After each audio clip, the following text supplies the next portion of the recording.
자, 이제 14번부터 보겠습니다. 자, 14번. 부동산 조세죠. 부동산 조세에 대한 설명이다. 옳은 것은. 자, 1번에 임대인의 공급 탄력성이 완전 비탄력적이에요. 완전 비탄력적이면은 완전 비탄력적인 쪽이 다 부담이죠. 근데 임차인이 전액 부담이라고 했으니까 틀린 거고요. 다음에 2번 아까 말씀을 드렸듯이 부동산에 대한 수요가 그냥 탄력적이라고 돼 있잖아요. 수요가 탄력적이다 이렇게 돼 있으면 이거는 수탄이 1보다 크다라는 의미예요. 수탄이 1보다 크다 이거 가지고는 공탄의 크기를 알 수 없는 상황이잖아요.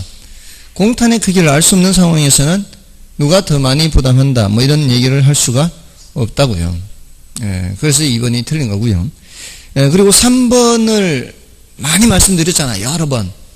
그죠?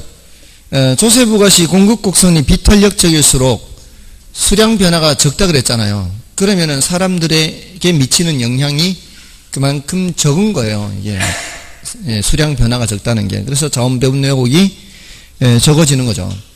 그래서 2번은 3번은 맞는 말이에요.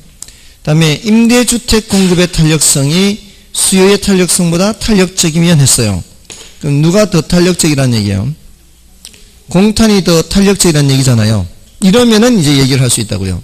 공급자가 덜 부담한다라는 것을 얘기를 할 수가 있다고요. 근데 이제 임대인이 상대적으로 많이 부담한다 이렇게 해서 틀린 거죠. 다음에 다른 조건이 동일하다면 조세부과는 수요를 증가시키지만 공급은 감소하는 요인으로 적용한다. 이게 둘 다 감소죠. 둘 다 감소하는 요인으로 적용하게 됩니다. 그래서 틀렸고요. 정답 3번이고. 자, 아무튼 자 보세요. 좀 앞에 함정이 있을지라도 이 말이에요. 앞에 함정이 있을지라도 어떤 게 정답이 확실한 듯 보여도요. 뒤에 있는 문장을 빠른 속도로라도 읽어야 돼요. 아예 뒤에 거를 안 읽으면은 굉장히 이제 낭패를 볼 가능성이 많아요.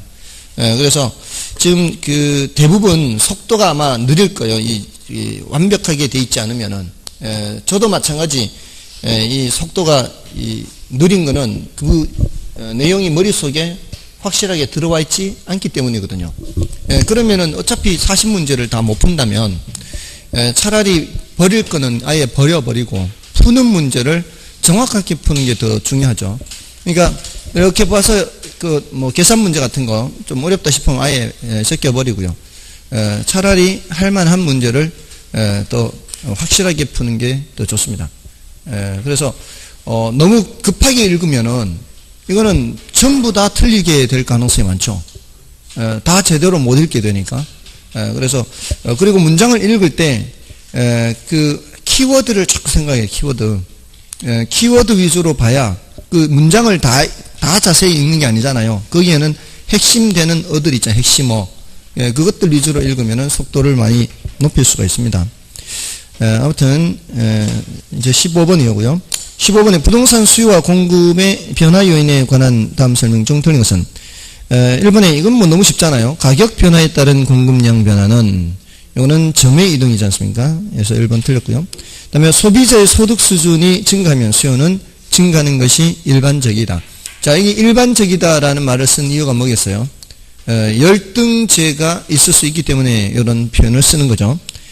그 다음에 장래 가격이 상승할 것이 예상되면 수요는 증가하게 된다. 수요자들은 가격 상승할 것이 예상되면 수요 증가시키죠. 근데 4번에 가격 하락이 예상되면 가격이 하락하기 전에 미리 판매하려 함으로 금기의 공급이 증가한다. 맞죠? 다음에 다른 모든 조건이 일정할 때 재화의 가격이 오르면 수요량은 감소한다. 이 가격과 수요량과의 관계죠. 이거는 반비례 관계, 수요 법칙을 말하는 겁니다. 5번. 정답은 1번이었고요. 다음에 16번은 이제 임대료 규제잖아요. 임대료 규제는 뭐 워낙 중요하다고 많이 말씀을 드려서 이 정도는 이제 맞춰야 된다라고 생각하는데 일단 임대료 규제하면은 머릿속에 이게 떠올라야 되죠. 이렇게 이 그림을 그리시라고 이렇게. 항상 정책론은 항상 여기서부터 출발하죠. 여기서 임대료 규제를 하든 임대료 보조를 하든 단기 장기 이렇게 해서 조세를 부과해도 여기서 조세 부과하면은 공급 곡선이 위로 올라가서 조세 부과하는 반영을 하지 않습니까? 자, 여기서 임대료를 규제하게 되면은 그 규제하는 선이 이제 위에는 아무 효과가 없는 거고요. 아래 이렇게 긋는 거죠. 이렇게 하면은 공급량이 어떻게 해요? 줄고 수요량은 늘잖아요. 바로 이거죠. 그러니까 이게 시간이 흐를수록 공급량은 많이 줄어들고 시간이 흐를수록 수요량은 많이 늘어나서 시간이 흐를수록 초과수의 크기는 점점 커지는 거죠. 이게 초과수의 크기죠. 그래서 단기적으로는 비탄력적, 장기적으로는 탄력적 이렇게 표현을 한단 말이에요. 단기에는 수량 변화가 적고 장기에는 수량 변화가 많으니까. 그래서 지금 1번에 보시면은 일단 임대료 상황이 낮으면 효과가 발생하는 거잖아요. 그럼 단기보다 장기적으로 공급이 더 많이 감소한다고요. 시간이 흐를수록. 맞죠? 그 다음에 이번에 균형 임대료보다 임대료 상한이 높을 경우 시장에 아무런 영향을 미치지 않죠.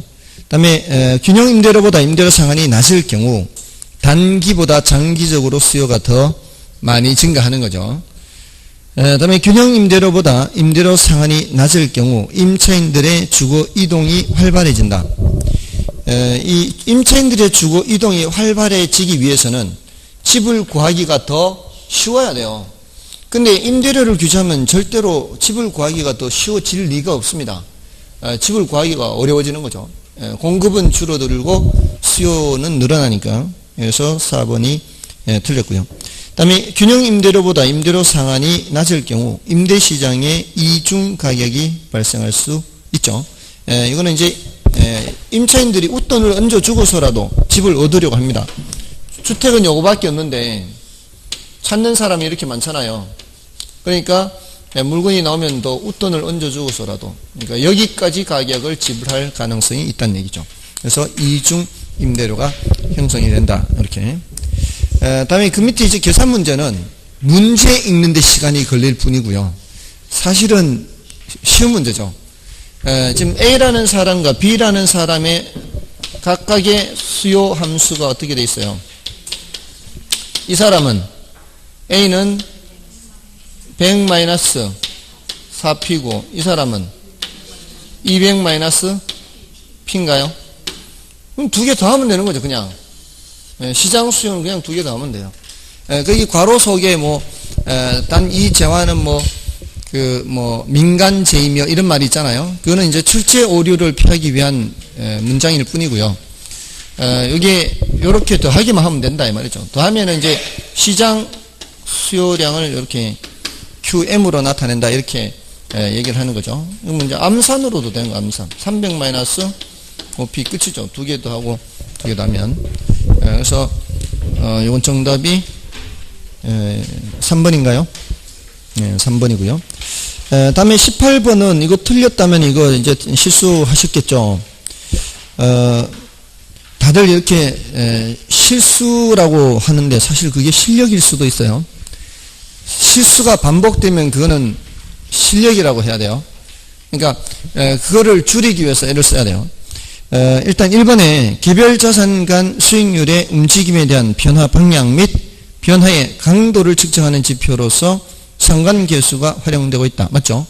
변화 방향이 같으면은 양수가 되고요. 변화 방향이 반대면은 음수가 되는 거죠. 그리고 그 강도라는 거, 유사한 정도의 강도. 그러니까 1에 가까울수록 비슷하죠. 근데 마이너스 1에 가까울수록 또 상반된 정도가 강한 거예요. 그러니까 이쪽은 유사한 정도가 강하고 이쪽은 상반된 정도가 강한 거예요. 그래서 마이너스 1로 갈수록 효과가 높고 1로 갈수록 효과가 낮아지는 거죠. 다음에 2번은 평균 분산 지배 원리에 의하면 동일한 위험의 포트폴리오 중에서 수익률이 높은 포트폴리오가 수익률이 낮은 포트폴리오를 지배한다. 맞죠? 똑같은 위험이라면 그렇죠. 똑같은 수익이라면 위험이 낮은 놈이 지배하는 거고요. 다음에 두 투자안의 수익률이 완전한 음의 상관관계를 갖는 경우 자산 구성 비율을 조정하면 비체계적 위험을 완전히 제거할 수 있다. 그렇죠? 이 마이너스 1일 때죠. 이때는 비체계적 위험을 뭐까지 줄일 수 있다? 0까지 줄일 수 있다는 거죠. 이때는 아무 효과가 없는 거고요. 상관계수가 이럴 때는 아무 효과 없다. 상관계수 0일 때 상당한 효과가 있다 그랬죠. 예, 그거 조심하셔야 되고요. 다음에 두 가지 투자 대안 중 하나의 투자 대안의 수익률과 위험이 모두 높은 경우 평균 분산 원리에 오류가 발생한다. 그렇죠? 아까 13번 문제였나요? 그 13번 문제에 A와 B가 그런 관계에 있는 거죠. A와 B가 A가 저 위험, 저 수익 상품이라고 했었잖아요. 13번에. 그게 바로 A와 B 사이에서는 뭐가 발생하는 거예요? 평균 분산 오류가 발생하는 경우입니다. 다음에 다시 18번에 5번은 평균 분산 원리에 오류가 발생하는 경우 기대 수익률 단위당 위험의 정도를 나타내는 상관계수가 아니고요. 아까 뭐라 그랬어요? 변이계수를 했죠. 변이계수. 변이계수를 기준으로 투자안을 선택할 수가 있습니다. 이런 거 이제 실수하면 안 되고요. 다음에 19번은 자, 요거는 이제 요구 수익률과 관련되는 거예요. 요구 수익률은 무위험률 더하기 위험 할증률 더하기 예상 인플레율. 이제 인플레가 반영이 되면은 이렇게 하면 되고요.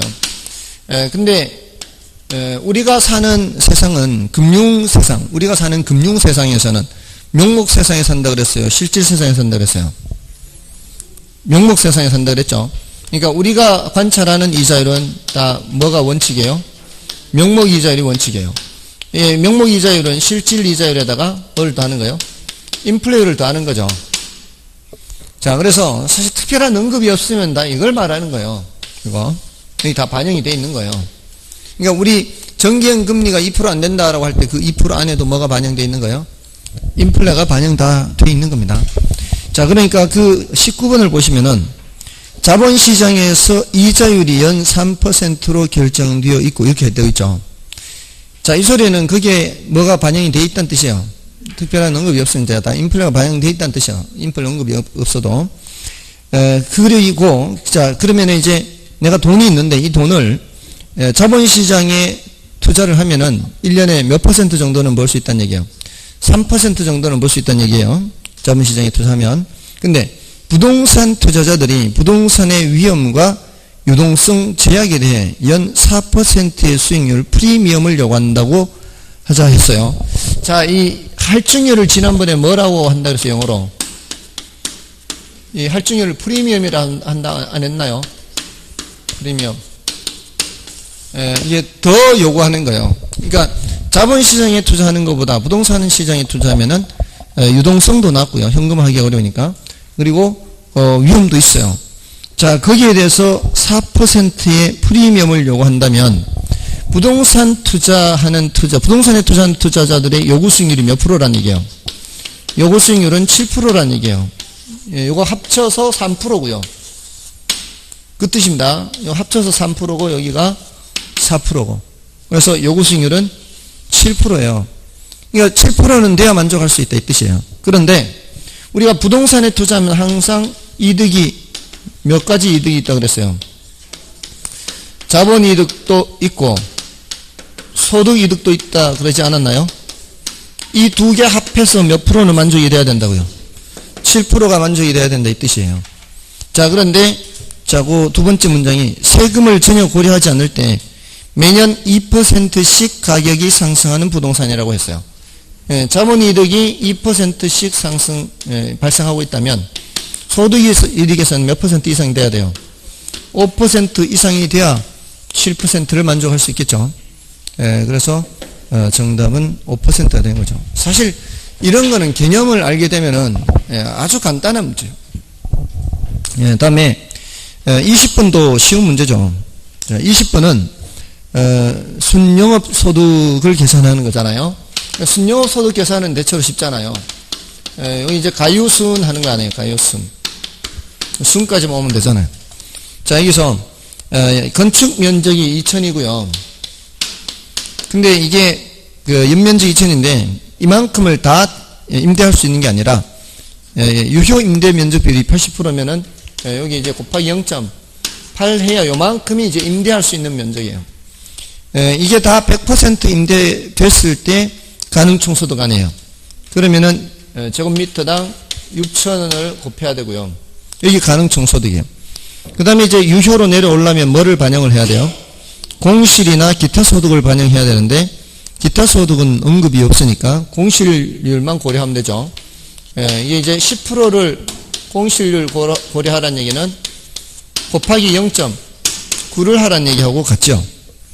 그럼 곱하기 0.9 하면 되고요. 그 다음에 여기 순영업 소득 하면 이제 경비를 빼야 되는데 경비가 뭐의 35%예요? 유효. 우리 시험에는 이렇게 유효가 많이 나왔어요. 영업 경비 비율을 얘기할 때. 그러니까 가능총소득 기준으로 하면 달리 계산해야 돼요. 가능총소득의 35%면 이 금액의 35%를 계산해서 빼야 돼요.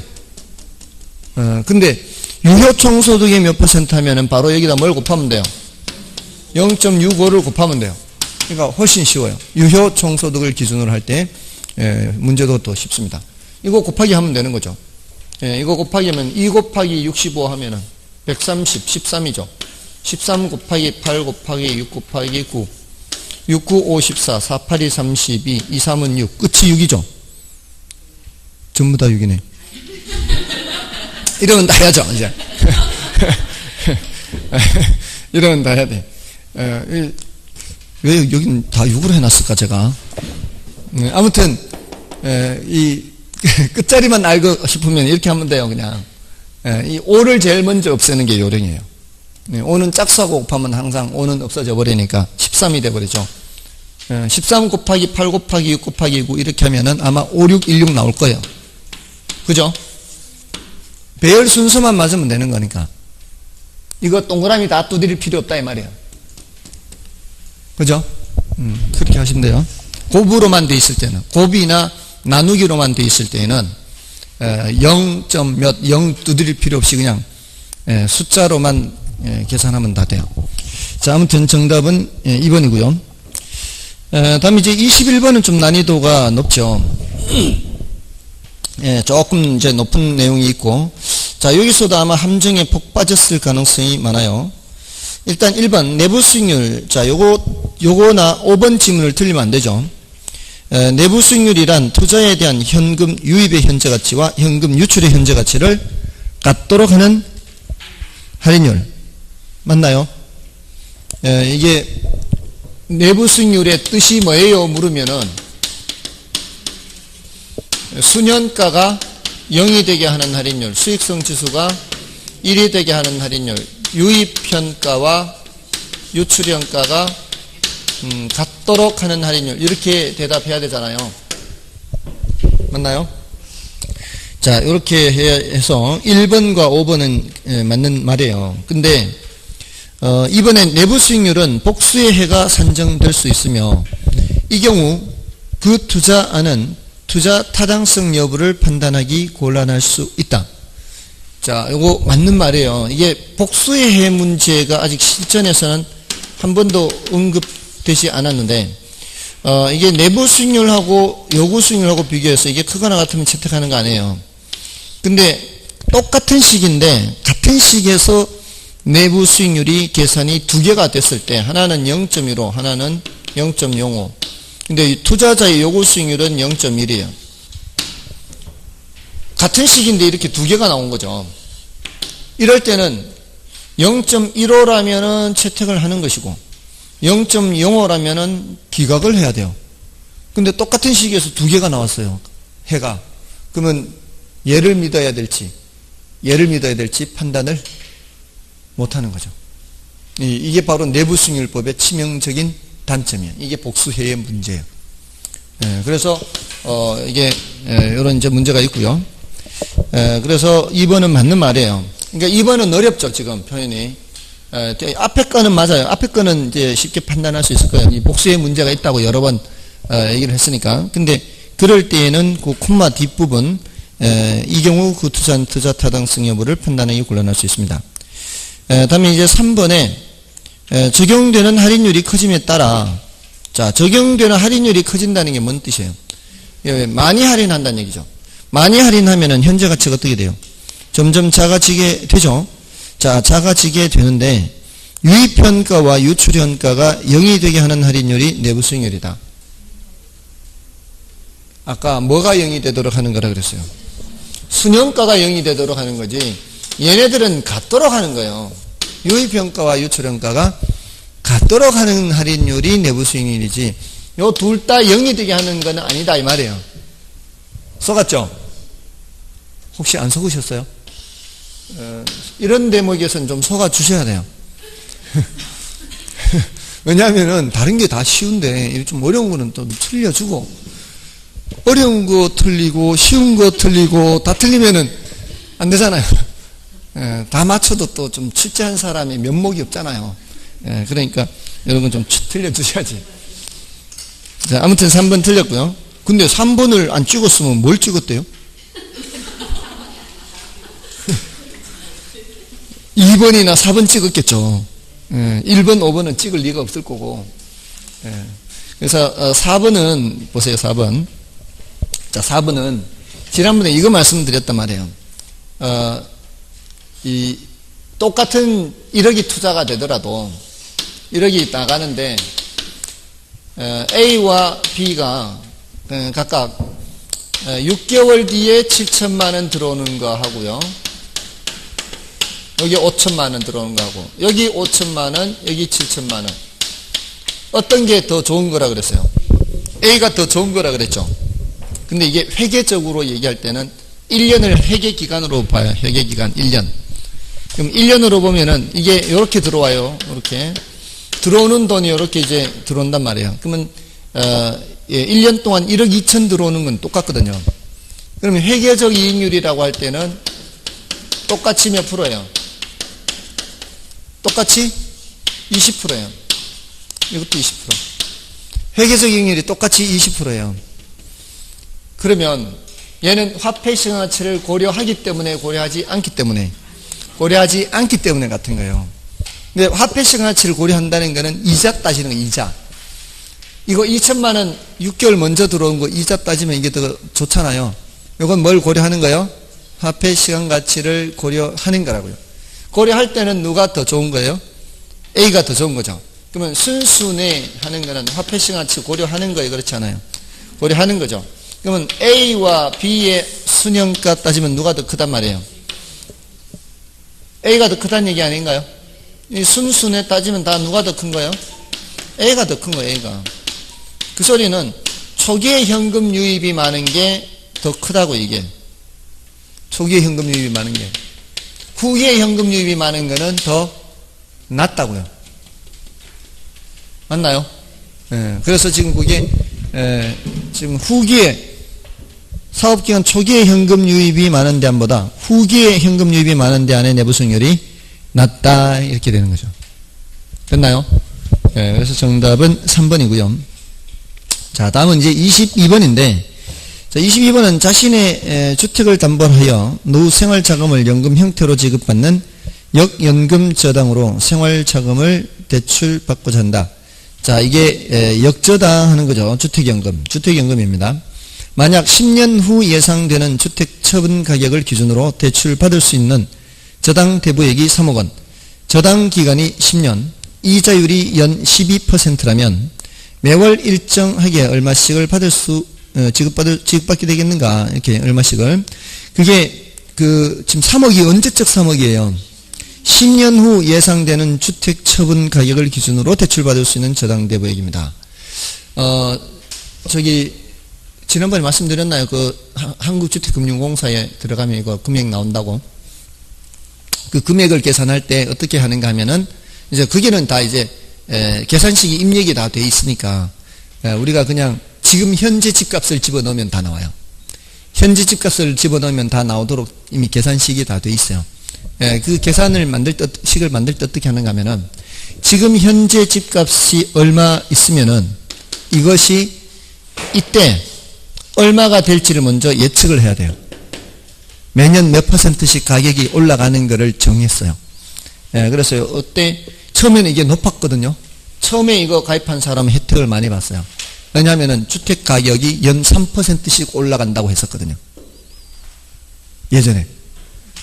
근데 연 3%씩 올라가기가 어려워요. 경제 성장률이 3%가 안 되잖아요. 항상 이 경제 성장률을 기준으로 잡으면 돼요. 경제 성장률이 우리나라가 2.5%다. 이러면은 별로 안 좋아요. 보통 한 3%에서 이렇게 기준으로 잡거든요. 3% 정도는 돼야 보통 수준을 한다 이렇게 보면 돼요. 근데 3%가 안 되는 상황이다라고 하면은 이게 별로 경제가 좀 안 좋다 이렇게 보시면 돼요. 자, 아무튼 그 이제 경제 성장률을 기준으로 하는 거예요. 3%가 됐든 몇 프로가 됐든 우리나라의 현재 상태를 기준으로 봐야 되니까 우리는 그러면 현재 2점 몇 프로라면은 3% 못 올라간다 이 말이에요. 근데 그거는 평균치라는 것을 주의를 하셔야죠. 그러니까 평균적으로는 경제 성장률에 하면은 이제 되는데 이 세종시라든가 좀 새로 개발되는 지역들은 아무래도 평균치보다는 높다라고 보시면 돼요. 그리고 좀 낙후되어 있는 지역은 평균치보다는 낮다 이렇게 보시면 되거든요. 이게 이제 그러니까 따로 그 지역을 분석해야 되는 거죠. 지역마다 다르기 때문에 아무튼 간에 지금 거기서는 2점 몇 프로로 이렇게 해놨어요. 평균적인 수출을 할 수밖에 없죠. 거기서는 한국주택금융공사에서는 그렇게 해서 이 집값을 계산을 하고 이때 여기에다가 대부비율을 적용하는 거죠. 여기에다 대부비율을 적용해서 대출받을 수 있는 금액을 예를 들어 3억 이렇게 했다는 뜻이거든요. 그렇게 하고서는 요거를 지금 매달 나누어서 대출받는 거죠. 이렇게 해야 되거든요. 그러니까 지금 요거는 푼돈을 계산하는 거예요. 언제 돈을 기준으로? 미래 돈을 기준으로. 그래서 뭐가 필요해요? 감채기금 계수가 필요해요. 자, 근데 제가 지문을 더 많이 만들 수 있다면 6번도 있고 7번도 있고 막 이렇다면은 그러면 이제 수험생들은 기겁을 하시겠지만 육지선다, 칠지선다 이렇게 되면은 오지선다가 아니고 뭐를 더 넣고 싶었었는가 하면은 감채기금 계수를 하나 더 넣어서 여기에 12% 10년을 더 넣고 싶었어요. 그럼 뭘 해야 될까요? 이걸로 해야 될까요? 1% 120개월로 해야 될까요? 거기 문제에서 매월이라고 돼 있으면은 이쪽으로 가야 돼요. 매년으로 가면 이렇게 가야 돼요. 출제를 이렇게 할 수도 있어요. 사실 난이도를 이렇게 올릴 때는 이것까지 봐야 돼요. 사실 정확하게. 혹시나 싶어서 말씀드린 거예요. 미리 백신을 드리는 거예요. 백신을. 이걸 정확하게 따지면은 연인지 월인지도 따져야 된다 이 말이에요. 아시겠죠? 지금 여기는 매월로 돼 있기 때문에 120개월 그냥 전부 다 그냥 1% 120개월만 해놨지만 그렇게 12% 10년 이렇게 하고 이제 구별을 해야 돼요. 자, 아무튼 그래서 정답은 이제 2번이고요. 또 이걸 어떤 식으로 질문할 수가 있는가 하면은 거기 곱하기를 안 하고요. 나누기로 출제할 수 있거든요. 나누기로 하면 뭐가 나와야 돼요? 나누기 연금의 내과계수가 나와야 돼요. 나누기 연금의 내과계수. 아시겠죠? 왜? 역수관계니까 곱하기 감채기금 계수는 나누기 연금의 내과계수 같은 거예요. 아시겠죠? 그렇게 출제합니다. 그렇게 출제해요. 문장으로는 이미 출제했습니다. 문장으로는. 그러니까 이 감채기금 계수를 곱한다 이렇게 하지 않고 연금의 내과계수로 나누어서 산정 이렇게 문장으로 나왔어요. 계산 문제로 안 나왔을 뿐이에요. 아시겠죠? 패션 가치기술은 항상 역수관계를 이제 이용할 수 있기 때문에 사실은 6개 다를 알려줄 필요가 없어요. 3개만 알려주면 돼요. 3개만. 3개만 알려주면은 필요한 게 없을 때는 나누기 해서 계산하면 되니까. 뭔데 이제 아시겠죠? 됐나요? 자, 그렇게. 자, 이제 23번입니다. 자, 23번은 뭐 이게 대출 가능 금액 계산이죠. 대출 가능 금액 계산을 어떻게 해야 된다 그랬어요? LTV 기준이고 DTI 기준 이렇게 하는 거하고 LTV와 DSCR 이제 부채 감당률 기준인데 여기서는 DTI 기준이죠. 자, 이렇게 이제 LTV 기준도 있고 DTI 기준도 있는데 여기 LTV 기준은 이제 부동산 가격과 LTV를 주는 거고요. DTI 기준은 대출받는 사람의 연소득과 이 DTI를 주죠. 그 다음에 뭘 줘요? 저당 상수를 주죠. 여기서는 곱하기하고 여기서는 나누기 하죠. 여기서는 이제 곱하기만 하면 되는 거고요. 자, 근데 문제에서 기존의 대출 금액이 있을 때에는 이 기존 대출 금액을 알려줬을 때에는 다 계산한 후에 마지막에서 빼면 되잖아요. 근데 기존 대출에 따른 부채 상환액을 알려줄 때는 여기서 빼야 된다 그랬죠. 여기서 부채 상환액을 빼야 돼요. 이렇게 계산해야 됩니다. 이렇게. 어떤 사람들이 이제 질문을 하셨는데, 이 부채 상환액을 저당 상수로 나누어서 기존 대출금을 계산을 하는 사람이 있어요. 부채 상환액이 1200이다.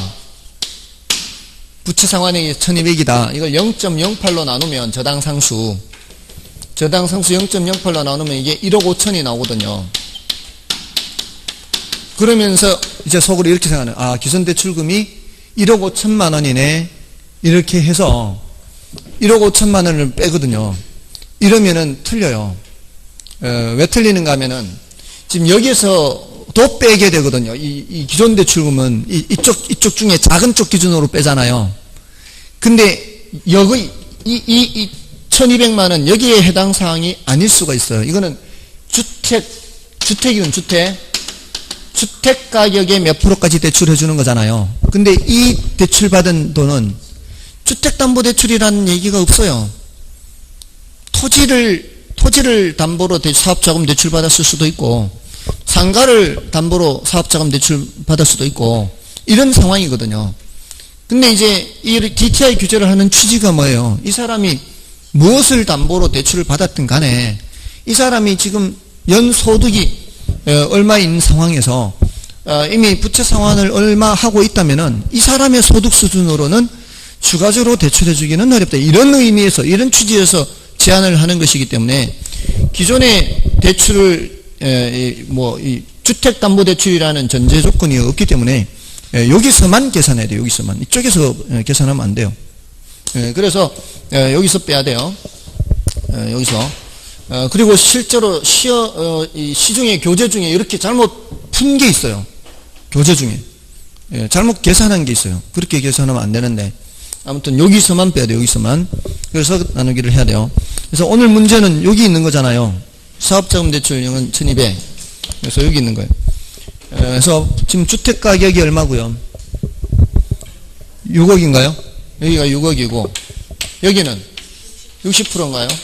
이게 지금 60%라서 이게 높기 때문에 사실은 그렇게 풀어도 정답은 똑같아요. 이게 이제 금액이 클 때에는 어차피 작은 쪽으로 가야 되기 때문에 결과는 같은데 이게 금액이 낮을 때는 이제 틀리게 되거든요.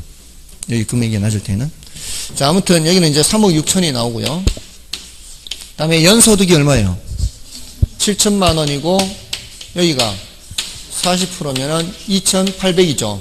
근데 부채 상환액이 1,200을 빼면은 1,600인가요? 1,600을 뭐로 나눠야 돼요? 0.08로. 그러면 2억이 나오죠. 그래서 2억과 3억 6천 중에서 작은 쪽 기준으로 해야 되는 거죠. 그래서 2억이 정답이에요. 다음에 24번은 저당 상환 방법에 대한 다음의 설명 중 틀린 것은 1번의 점증 상환 대출은 미래의 소득이 보장되는 젊은 부부에게 상대적으로 유리하다. 맞죠? 다음에 원리금 균등 분할 상환에 의하면 대출 기간 중 매월 납부하는 원리금 상환액 중 대출 원금 분할 상환액의 규모는 점점 늘어난다. 원금 상환액은 점점 늘어나죠. 그러니까 이 제일 중요한 그래프가 이거라 그랬죠. 이렇게 원리금 지불액이 일정한 거는 원리금 균등, 여기에 줄어드는 건 원금 균등 최정식. 이렇게. 그 중에서도 원리금 균등 상환은 이자는 이렇게, 원금 상환은 이렇게. 이거 계속 이렇게 그렸잖아요. 이거 여기서 틀리면 안 되죠. 사실은 여기서는 틀리면 안 돼요. 지금 절대로. 다음에 3번은 원리금 균등 분할 상환은 점증 상환 대출에 비해 상대적으로 초기에 자금 회수가 빠르다. 요거 두 개 비교하는 거 아니에요. 오두기 비유할 때는 원리금 균등이 작용해서 처음에 얘는 오히려 빚이 늘어나는 부의 상환이 발생하니까. 그다음에 점증상환 대출은 주택의 보유 예정 기간이 짧은 사람에게 유리하다. 그렇죠? 이게 가면 갈수록 점점 부담이 커지기 때문에 잠깐 동안 보유하고 있다가 처분해서 상환을 하거나 뭐 이렇게 해야 될 겁니다. 예전에는 많이 그렇게 했죠. 이 부동산 가격이 계속 올라가는 시절이 있었죠. 그래서 한때 그런 유행어도 있었죠. 부동산 불패다. 부동산에 사놓으면 뭐 절대로 손해볼 일이 없다. 그러니까 쭉 계속 올라가는 상황이죠. 그럴 때에는 이 점증상환으로 대출받으면은 이자 부담도 별로 없이 대출받고 부동산 가격은 올라가니까 짧은 기간 시세 차익 남기고 그냥 팔고 그랬던 거죠. 왜 과거에 그걸 제가 몰랐을까요? 과거에 정말 뭐죠? 유효이자율 이런 것도 제가 뭐 이렇게 직접 이렇게 대출받거나 학생이 그렇게 해보지를 않으니까 그런 것도 몰랐죠. 지난번에 연 12%라고 하더라도 실제로는 매월 이제 우리가 갚아 나가거나 하는 것이기 때문에 실제로는 유효이자율이라 그랬잖아요. 유효이자율을 따지면은 12%보다 훨씬 크다 그랬죠. 12.5625%라 그랬죠. 저는 이게 유효이자율이 적용될 거라고는 생각을 못 했어요. 그러니까 연 12%면 월 1%가 아니고 월 0.9%에서 복리 계산해도 12%가 돼도 그렇게 하는 줄 알았어요. 그래야 공정하다고 생각했거든요. 근데 그렇지 않더라고. 근데 이렇게 하더라고요. 그러니까 아무튼 실제로는 유효이자율로 적용되는 거죠. 자, 아무튼 그렇습니다. 다음에 이제 5번에 원리금 균등 분할 상환은 원리금 균등 분할, 요거는 대출 기간 내내 동일한 금액으로 원금을 상환한다. 동일한 금액으로 원금을 상환하는 게 아니죠. 여기는 동일한 금액으로 원금을 상환하는 것은 원금 균등이죠. 그래서 5번이 틀렸습니다.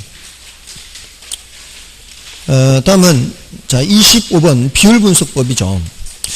자, 이 비율분석법에서 시험에 제일 많이 나오는 거는 이제 부채 감당률이거든요. 부채 감당률이 제일 많이 나오고, 그 다음에 이제 채무 분리행률. 이렇게 이제 자주 나옵니다. 물론 대부 비율은 대놓고 묻는 경우는 많지는 않는데, 워낙 이제 여러 가지 분야에서 이제 등장을 하기는 하죠. 다음에 영업경비 비율. 이렇게. 아까 이 영업경비 비율은 뭐에 대한 영업경비 비율이 많이 나온다 그랬어요? 유효총소득이 많이 나온다 그랬죠. 딱 한 번 가능총소득이 나온 적 있어요. 딱 한 번. 그러니까 문제에서 요구하는 대로 하면 되는 거예요. 그때는. 그러니까 걱정할 필요 없어요. 어떤 때는 유효총소득이 어떤 때는 가능총소득이면 어떻게 풀겠냐. 문제에서 제시하는 대로 하면 돼요. 제시하는 대로. 유효를 주면은 유효총소득 쓰면 되는 거고, 가능을 주면 가능 쓰면 되는 거죠.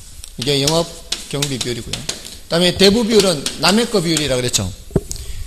남의 거 비율이니까 부동산 가치 전체에서 저당 대출받은 부채 잔금이라 그랬죠. 여기 이제 동의어가 많다 그랬죠. 대부 비율, 저당 비율이 두 가지가 제일 많이 써요. 이 두 가지는 영어 단어 LTV를 안 주기도 해요. 근데 다른 거는 대체로 이 LTV를 줘요. 그러니까 담보 인정 비율, 차입 비율, 대출 비율, 이런 표현, 융자 비율, 전부 다 LTV를 줘요. 그러니까, 워낙 용어가 사람들마다 번역이 다르니까 LTV 영어로 쓰면 제일 간편하잖아요. 아무튼, 이 영어로 LTV, 이게 이제 대부 비율인데, 여기 이제 부채 비율을 제가 안 썼죠, 이게. 사실은 부채 비율은 여기 등장하는 개념이 아니에요. 부채 비율은 다른 거라 그랬죠. 내 거분에 남의 거라 그랬죠. 언제 써먹는 개념인가 하면은 지렛대 효과에서 써먹는 개념이에요. 지렛대 효과에서 남의 돈을 얼마나 싸게 빌려서 얼마나 몇 배 뻥튀기 하느냐 이렇게 할 때 얼마나 싼 이자를 몇 배 뻥튀기 하느냐 이렇게 지렛대 효과 말씀드린 적 있죠. 그럴 때 써먹는 게 부채 비율. 몇 배 뻥튀기 한다 할 때. 그래서 남의 돈이 내 돈의 몇 배다. 이렇게 쓰는 거거든요. 그게 부채 비율이에요. 부채 비율은 개념이 딱 하나, 동의어가 없어요. 딱 하나 그거밖에 없어요.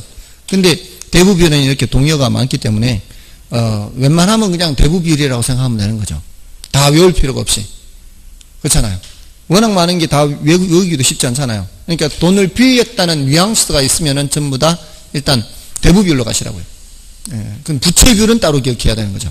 내 거분의 남의 거. 자, 일단 그 부채 감당률이 1보다 훨씬 크대요. 부채 감당률이 1보다 훨씬 크다는 얘기는 이게 부채 순영업 소득이 부채 서비스액보다 훨씬 크다는 얘기 아닌가요? 그럼 어느 정도면 매우 크다고 할 수 있을까요? 한 3천? 3배?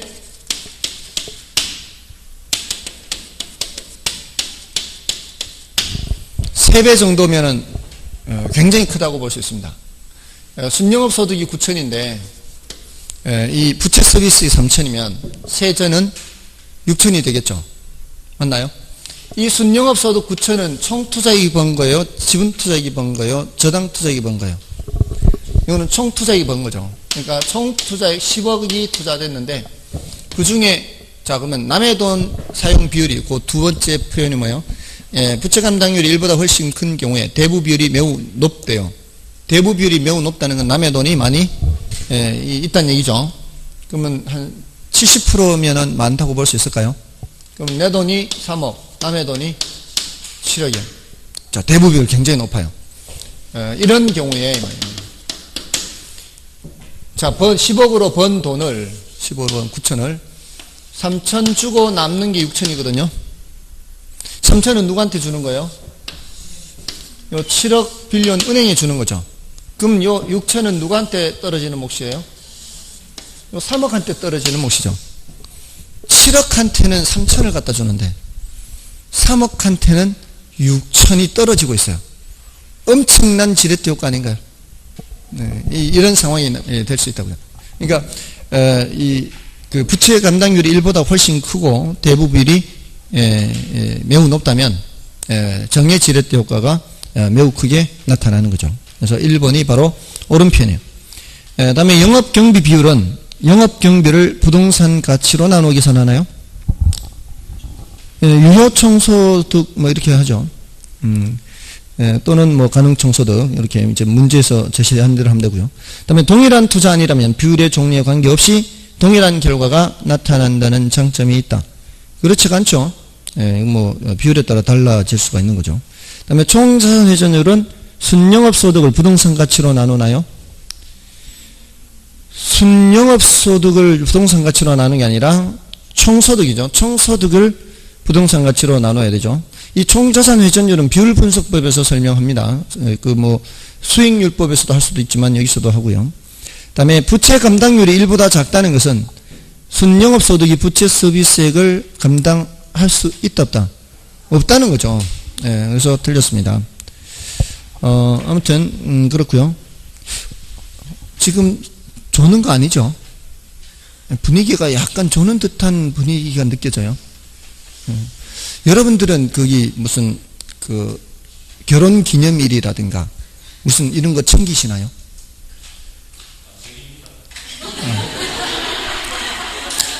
안 챙기면 혹시 별로 안 좋은 소리 듣지 않나요? 아, 들어요?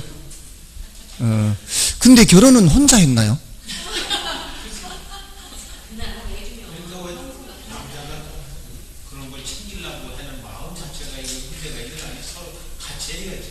그죠. 같이 해야죠. 그러죠.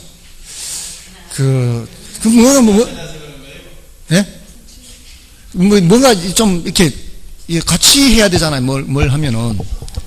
혼자 한 게 아니잖아요. 혼자? 아무튼, 자기는요, 제 생일도 까먹어요. 제 생일도 까먹으면서 자기 생일 안 챙겨줬다고 뭐라 그러죠. 또 요즘은 그래도 조금은 이제 덜해져서 뭐 결혼 기념일 별로 덜 얘기하는데 예전에는 뭐 없어? 뭐 이렇게 당연히 이제 받아야 되는 것 같이 그렇게 얘기하니까 자, 우리 애한테 어떻게 가르쳐 줄까요? 한참 지금 폭파져 있는데 이거는 안 가르쳐 줘도 지가 알아서 하겠죠. 지가 알아서 선물 주고 하겠죠. 아무튼 걱정스럽습니다. 이제 깨졌을 때 어떻게 될 건가. 자, 27번 보겠습니다. 26번인가요? 26번. 금리 상한 변동금리 주택담보대출은 차입자가 채무 불이행할 위험이 작아진다. 원래 변동금리 담보대출은 치명적인 단점이 뭐라 그랬어요? 치명적인 단점이 채무 불이행이죠.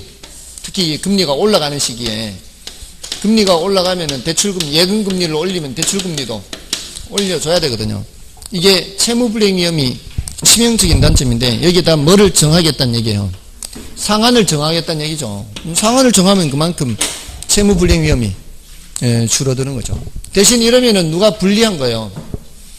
대출 기관, 은행이 불리하기 때문에 이 마진 폭을 조금 더 이렇게 높여서 하는 이렇게 마진 폭을. 그래야 이제 기브 앤 테이크가 되는 거죠. 자, 그래서 1번은 맞는 말이고요. 다음에 2번에 다계층 저당 증권에서 선순위 증권의 신용 등급은 후순위 증권의 신용 등급보다 낮다. 이게 틀렸죠. 자, CMO가 뭐라고 해요? CMO. 다계층. 만기가 1년짜리, 3년짜리, 5년짜리, 7년짜리, 10년짜리 다양하다 그래서 10년 넘는 것도 있을 수 있어요. 그렇게 길게 하는데 제일 먼저 여기 원리금 준다 그랬죠. 그 다음 여기는 이자. 여기는 이자도 안 준다 그랬어요. 여기는 계속 이자가 쌓여갑니다. 그러면 이제 1년이 지나면 여기 이제 먹고 떨어지는 거죠. 만기가 됐으니까. 그러면 이제 2년째부터는 누구한테 원리금을 줘요? 여기 원리금을 주는 거죠. 그 다음에 계속 이자. 이거는 이자도 안 줘요. 쌓여가요. 자, 그럼 이제 원금 이자를 받는 순서가 이제 순차적으로 이루어지죠. 그러니까 혹시라도 이제 조기 상환이 되면 이 말이에요. 그러니까 CMO나 MPTV는 조기 상환이 될 수 있어요, 없어요? 조기 상환이 될 수 있죠. 혼합형이잖아요, 얘네들은. 혼합형이기 때문에 소유권은 누가 갖고 있지만 발행자가 갖고 있지만 원리금 수취권은 투자자가 갖고 간 상태예요. 그러니까 원리금 수취권을 갖고 갔다는 얘기는 차입자들이 조기 상환을 할 때 그 원리금을 조기로 상환을 해버리잖아요.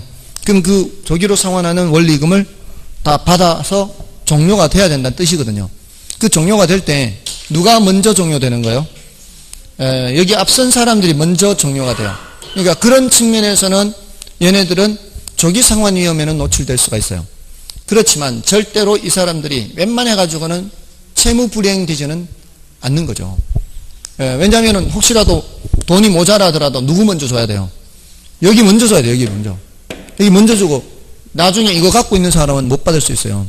리먼 브러더스가 이거 갖고 있다가 쫄딱 망했잖아요.